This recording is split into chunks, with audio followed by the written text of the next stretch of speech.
wa Nairobi Mheshimiwa Johnson Sakaja azungumze na kisha baadaye amwalike naibu wa rais. Asante Mheshimiwa Rais.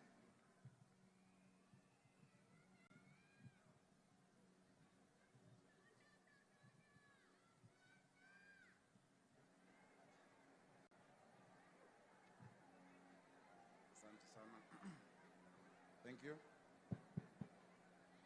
Your Excellency, the President of the Republic of Kenya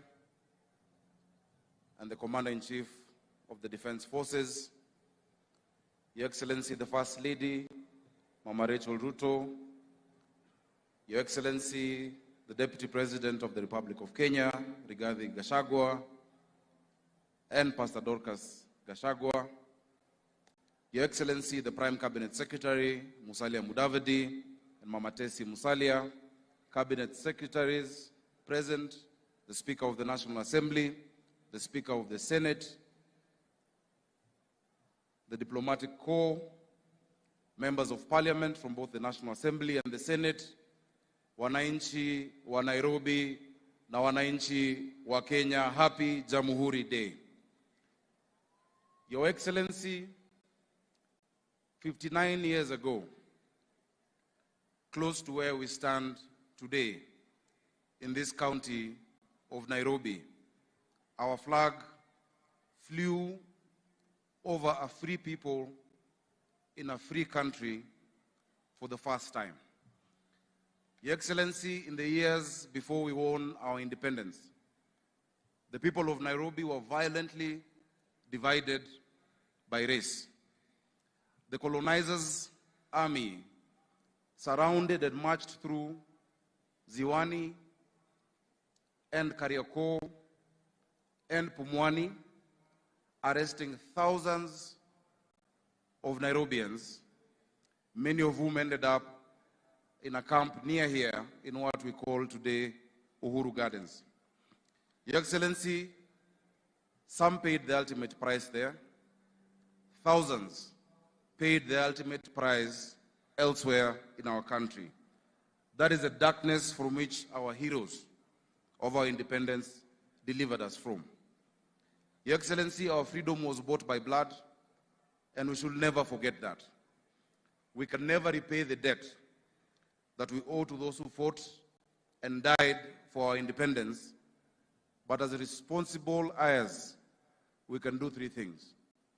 One, Your Excellency, we can remember and keep alive the memory of the sacrifice that they made to us.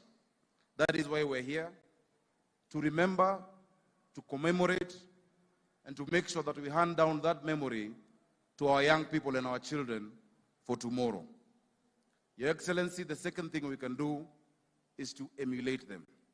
They took risks, they were patriotic, they came together across the tribal divide without the technology that today we celebrate, but they were resilient and steadfast.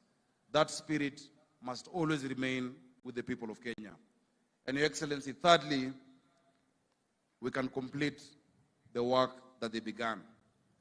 They laid the foundation that we must build on, and we must build a house that is worthy of the foundation that they built.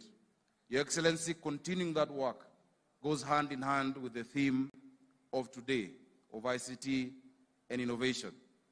Even as we welcome our guests from the Silicon Valley, we want to tell them that Nairobi and Kenya is the Silicon Savannah of Africa. Your Excellency, this country may not be endowed as much as others in terms of gold and minerals and oil. Our greatest asset is our people. Our greatest asset is not below the ground. Our greatest asset is above the ground. It is our young people. Your Excellency, the investment that you're putting into the digital superhighway will go a long way in unlocking the potential of these great people of Kenya. Even as we review our curriculum, we realize that today we're in a global economy powered by information, driven by knowledge. The young people in Sigalagala must not be prepared to compete with young people of Singore in Elgeyo Marakwet, but with young people of Singapore. The young people in Machakos are not being equipped to compete with young people in Makueni, but the young people growing up in Manhattan, in New York. This is a global village, and we must give them the tools that they require to compete. Which is why, Your Excellency, and we congratulate you, in less than 100 days you've launched the Hustler Fund. That should enable our people and all of those of us in government to know that we should not preoccupy ourselves just with those with millions of shillings in their accounts, but those with millions of ideas in their minds. That is a country that you lead and that we represent today. Your Excellency, as we complete the work and as we continue the work that was started by those who've been there before us, we must ensure that we live true to their dream of a country self-governed and not a country that goes into disorder and anarchy. And I want to thank you and the national government for supporting the Nairobi County government in restoring order in Nairobi. Your Excellency, today our children can sleep peacefully without endless noise from discos and nightclubs. It cannot be that young people cannot sleep because old people are enjoying themselves downstairs. We must restore sanity, we must restore order, and that is the dream of those who are there before us. Your Excellency, we shall continue in that work, and we shall make sure that we create more economic opportunities, even for those who are employed there, by zoning and establishing the right areas for each of us to ply our trade. Your Excellency, also, we are working hand in hand with the national government in restoring order when it comes to our environment. We are glad that we've gazetted the Nairobi Rivers Commission that will go a long way in restoring our rivers, not just Nairobi River, but also Mathare River and Ngong River, and making that an economic frontier for a clean city, a city of order, a city of dignity, a city of hope, and a city of opportunities. Your Excellency, in addition to that, we are working hand in hand with the Kenya Forest Services to begin a tree planting program throughout the county of Nairobi so that we can green our environment and engage our young people in restoring the environment that was bestowed to us. The environment that we find, Your Excellency, is not a gift that we give to generations that come, but it's something that we've borrowed from them.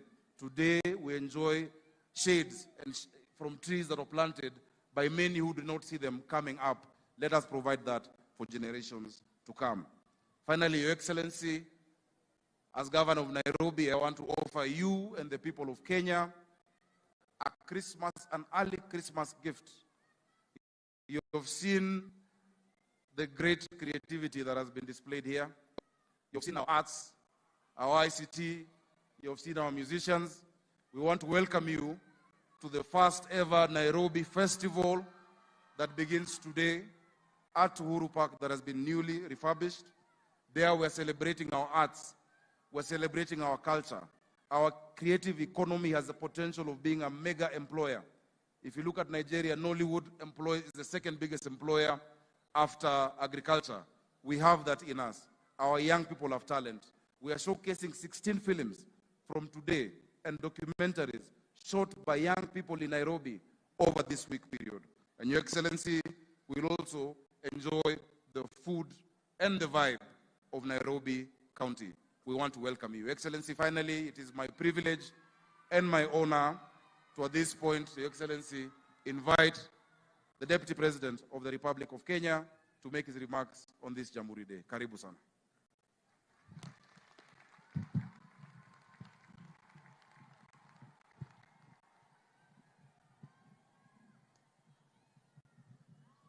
Thank you.